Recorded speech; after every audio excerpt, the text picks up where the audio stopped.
नमस्कार दोस्तों। जो होता है दोस्तों अच्छे के लिए होता है।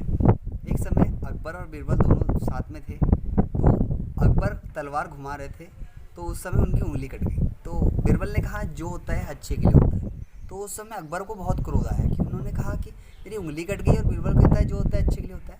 तो उन्होंने कहा कि बीरबल तुम यहाँ से चले जाओ और तुम मुझे दोबारा शक्ल मत दिखाना। और बीरबल वहाँ से चले गए। और कुछ समय बाद जो है अकबर शिकार खेलने के लिए जंगल में गए और वो आदिवासियों के बीच में फंस गए, जिन आदिवासियों को तो हिंदी भाषा आती नहीं थी। तो उन्होंने कहा क्या कहा सोचा कि राजा की बलि दी जाए। उनको नहीं मालूम था कि राजा है, तो उन्होंने सोचा कि इसकी बलि दी जाए।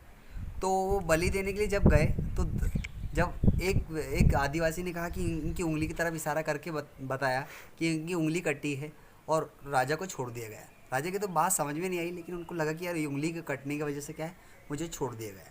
तो वो राजा जब वापस आए तो उन्होंने कहा कि बीरबल को वापस लाया जाए।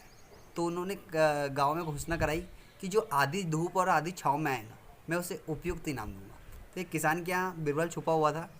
तो उसने कहा कि आप अपने कंधे पे खटिया रख के चले जाओ। और बीरबल ने देखा, अकबर ने देखा कि ये व्यक्ति आधी धूप और आधी छाँव में आया है, इसे इनाम तो देना चाहिए। लेकिन उसने उसे पास बुलाकर कहा कि तुम मुझे साफ साफ बता दो कि तुम्हारे यहाँ बीरबल है कि नहीं। तो बोले है, बोले साहब। तो कहाँ, तो बोले लेके चलो। तो उस समय उसे बीरबल को वापस बुलाया जाता है और बीरबल से अकबर कहता है मुझे माफ़ कर दो। और फिर बीरबल कहता है राजा साहब जो होता है अच्छे के लिए होता है। तो बोले कैसे? तो बोले अगर मैं ऐसा नहीं करता, आप मुझे नहीं निकालते, तो मैं आपके साथ जंगल गया होता, बोले शिकार खेलने के लिए। तो आप तो कटी उंगली की वजह से बच जाते, बोले, लेकिन मेरी बलि दी जाती है। Thank you. जो